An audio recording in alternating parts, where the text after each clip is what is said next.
네, 투데이 이 키워드 시간입니다. 간밤에 미 증시 또 급등을 해주었기 때문에 네. 오늘 우리 시장은 어제와 달리 조금은 회복을 해줬으면 하는 기대도 있는데요. 첫 번째 키워드부터 살펴보도록 하겠습니다. 그래서 오늘의 첫 번째 부스터, 키워드 슝! 부스터로 한번 잡아봤습니다. 네. 오늘 우리 장 또한 이렇게 부스터를 힘을 받아서 날아갔으면 좋겠다라는 마음도 담았고요. 오늘 미국 장도 좋았기 때문입니다. 네. 저희가 시작을 하기 앞서서 그림을 하나 보여드리도록 할게요. 옐런이 오랜만에 정말 오랜만에 이렇게 환하게 웃고 있었습니다. 항상 얼굴을 찡그리고 있는 사진들이 많이 인터넷에 돌아다녔는데 옐런이 이날은 왜 이렇게 웃고 있었을까요? 다음 장 통해서 보도록 하겠습니다. 바로 초록해 물든 시장 때문이겠죠. 오늘 시장에 대해서 파월의 움직임이 positive도 아니고 very positive, 매우 긍정적이다라고 표현을 했습니다.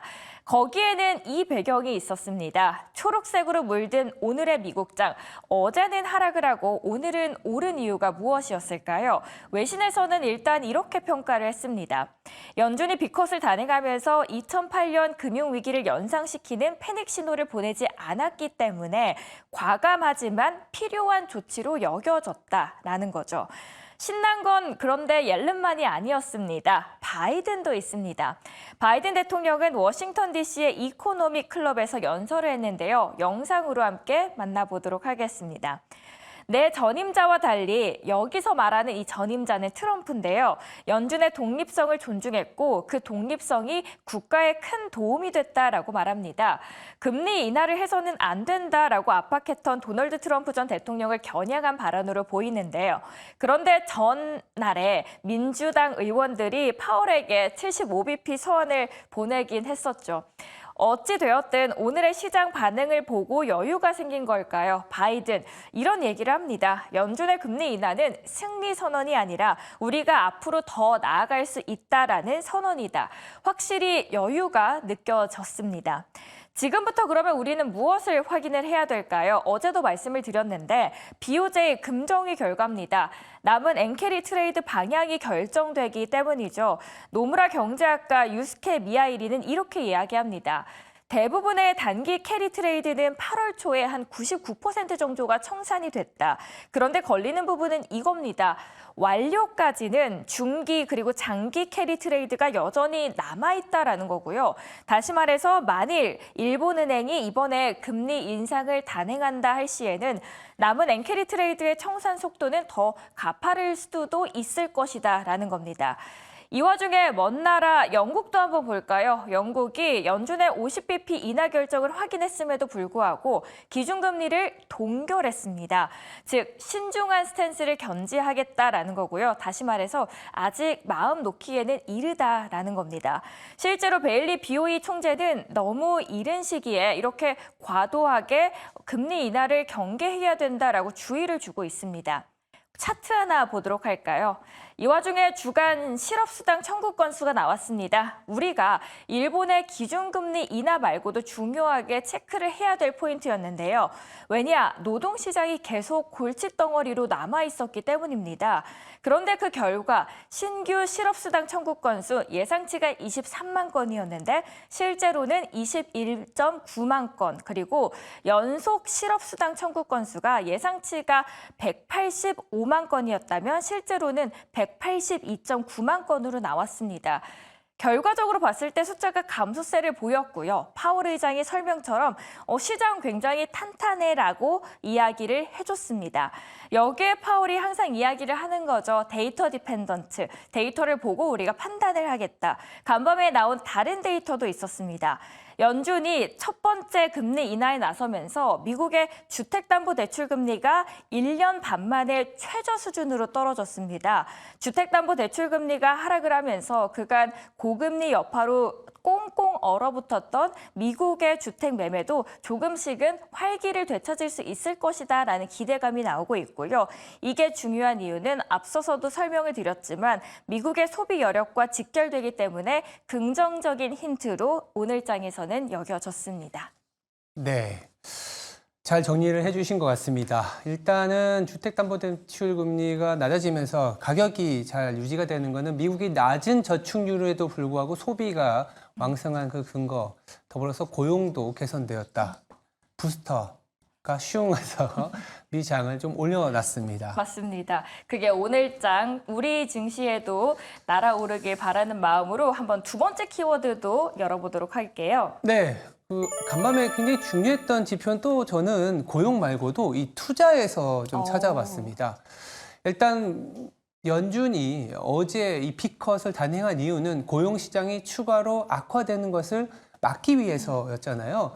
이 고용이 추가로 악화되지 않기 위해서는 또 무엇이 필요하냐? 기업이 또 고용을 해줘야 되지 않습니까? 기업이 고용을 하려면 전반적인 기업 활동이 개선이 돼야 됩니다. 그러려면 투자의 지표들이 조금씩 개선되는 좀 올라서는 방향성이 나와줘야 되는데 간밤에 신규 실업 청구 건수 같은 고용 지표도 있었지만 굉장히 중요한 지표 중에 하나가 필라델피아 제조업 지수가 나왔었습니다. 필라델피아 제조업 지수가 전월에 마이너스 7.0포인트에서 17포인트로 물론 변동성이 심한 지표이긴 하지만 그 방향성이 크게 개선된 점에 시장은 좀 환호를 했다. 라고 보시면 될 것 같고요. 이 지표가 우리가 흔히 알고 있는 내구재 주문, 투자의 선행 지표라고 할 수 있는 내구재 주문의 또 선행 지표라고 볼 수 있습니다. 필라델피아 제조업 지수 내의 세부 항목 중에 특히 캐펙스 지수도 전월에 12에서 25로 2배 가까이 뛰어오른 상황입니다. 그만큼 투자 심리 그리고 기업들의 투자 활동이 크게 개선될 것으로 보고 있는 상황에서 금리 인하가 더 단행이 된다면 기업 입장에서는 이 비용이 하락하기 때문에 조금 더 투자의 가능성이 높아지고 투자가 된다면 고용도 뒤따라서 회복될 가능성이 높아집니다. 따라서 어제 시장 간밤에 미장이 크게 급등한 그 배경이지 않겠냐라는 생각이 들고 있고요.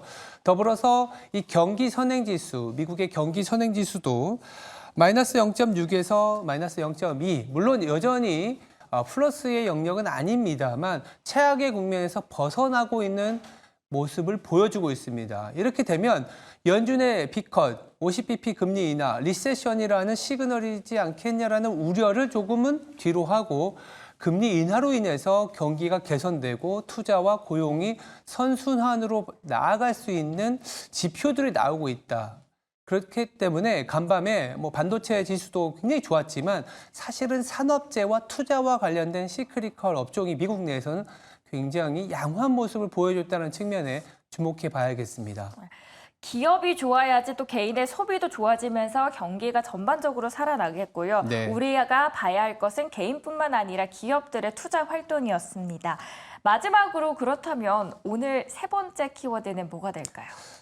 한국은 반도체였다라고 볼 수 있는데 반도체입니다. 어제 우리 시장 사실 시초가를 보면 네. 당연히 플러스가 되지 않겠냐 했는데 상당히 힘든 장이었습니다.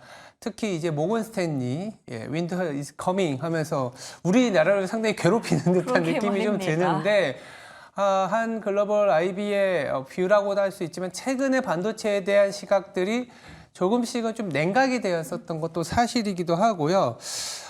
우리나라의 어떤 반도체 업종이 갖고 가는 시총에서의 비중 그리고 산업에서의 어떤 비중 때문이라도 반도체 때문에 내지는 반도체 덕분에 이런 얘기들이 많이 나올 수밖에 없는데 최근에는 반도체 때문에라는 얘기들이 많이 나오고 있습니다. 글로벌 증시에서 계속 소외되고 있는 한국이긴 합니다. 그래도 간밤에 필라델피아 반도체 지수가 4% 이상 급등을 해줬고 어제 SK 하이닉스와 삼성전자의 낙폭은 생각보다 조금은 깊었습니다. 그만큼 조금 패닉 셀링도 좀 나온 느낌도 있다라는 일각의 시각도 있었기 때문에 오늘은 좀 그래도 안정을 찾지 않겠냐라는 생각이 들고 있는데 그래도 너무 좀 비관하지 않을 부분들은 반도체 지수나 반도체 업종이 이렇게 극심한 변동성을 보여도 오히려 좀 반사 효과라고 할 수 있을 것 같은데요. 이 종목 장세는 또 펼쳐지고는 있습니다. 오늘 또 근데 삼성전자와 SK 하이닉스가 올라오면 이 종목이나 일부 어제 강했었던 업종은 조금은 마이너스 내지는 수급의 어떤 빼앗김을 당할 수는 있긴 하겠지만 말씀드리고 싶은 거는 우리 시장이 그래도 2,500선, 2,600선 밑에서는 조금 이제 매도 압력이 나오더라도 장중에 좀 회복하는 모습을 보이고 있다는 측면에 좀 긍정적이다라고 볼 수 있는 거고, 그래도 미국 시장이 이렇게 잘 버텨주거나 상승을 한다는 측면에서는 선순환의 느낌으로 가져갈 수 있지 않겠냐. 간밤에 또 미국에서는 산업재가 좋았다라는 거는 우리나라에서도 투자와 자동화 설비 내지는 최근에 굉장히 좋았던 전력기기와 같은 수출 모멘텀이 좋은 업종들은 또 상승 탄력을 받을 수 있다라고 볼 수 있겠고요. 반도체에 대한 뷰가 여전히 좀 혼선이 있습니다. 다만 이제 10월 초가 되면 삼성전자의 가이던스가 나올 텐데 그때까지 삼성전자를 비롯한 반도체의 이익 하향 추정치는 계속 진행이 될 수가 있습니다. 이런 변동성이 있을 수 있긴 하겠지만 그럼에도 불구하고 우리 시장은 좀 바닥권 내지는 종목 장세가 진행되고 있기 때문에 미국과 관련된 수출 모멘텀에 기반한 업종은 계속 보자, 계속 갖고 가야 되고 주목을 해야 된다, 이런 말씀을 좀 드리고 싶습니다. 어제 아마 시장이 열리면서 예상과 다른 방향성에 당황하신 투자자분들 많으실 텐데요. 오늘은 반도체 때문에가 아니라 반도체 덕분이길 네. 바라겠습니다. 오늘 세 가지 키워드로 이렇게 시장 이야기 요약해드렸습니다.